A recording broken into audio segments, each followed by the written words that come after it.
name is Anna. Welcome back or welcome to my channel. Today I'm going to show you how to make nachos. I love nachos. I think everybody loves nachos. They're the perfect meal for game night and all of that sorts of stuff. This nacho recipe is very simple. I'm going to show you the ingredients we're going to need, and then we're going to go over to the stove so we can get started. You're going to need some ground beef, shredded cheese. I'm using sharp cheddar, refried beans, taco seasoning. Let me just take the lid off. And this is my homemade taco seasoning. In the written recipe, you're gonna see exactly how to make it. You're gonna need some diced tomatoes, diced onions, garlic, tomato paste, cilantro, some water, and here I have my sour cream. I like to keep it in these bottles because it's easier for me to drizzle on top. And you're also going to need olive oil and a bit of salt and pepper. Okay, here I have my skillet. I'm going to turn on the stove on medium high. I'm gonna wait for it to preheat.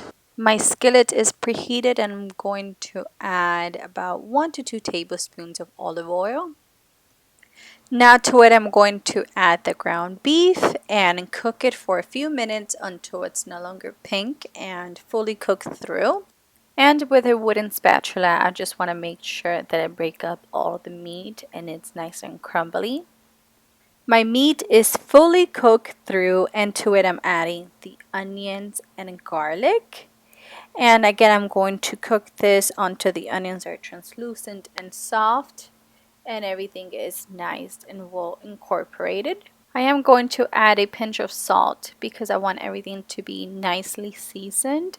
So I'm adding salt now, and then we're going to go ahead and add the rest of the ingredients in just a bit, including the seasoning. My meat and onions are looking great. I'm going to give it one last stir, and now I'm going to add my taco seasoning. Of course, this is my homemade taco seasoning, but you can use any of your favorite store-bought taco seasoning. Remember that I did include this taco seasoning in the written recipe in case you want to use it.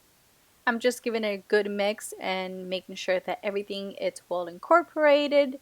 And to this, we're going to add the tomato paste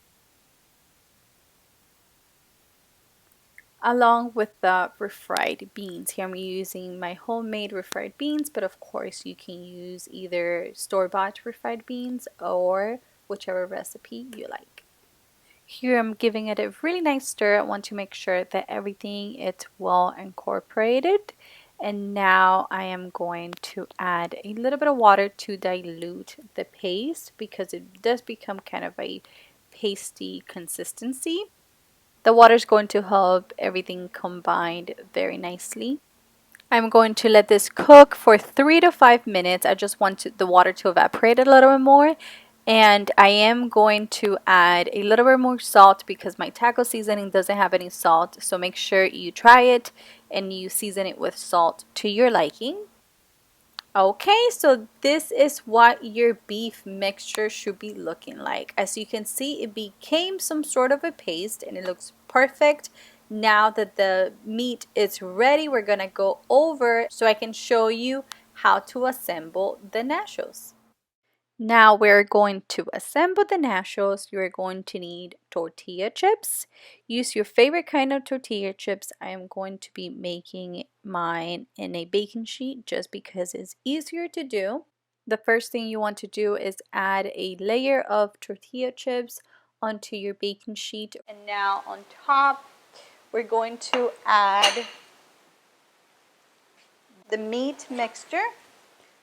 And this is what you want to do. You want to just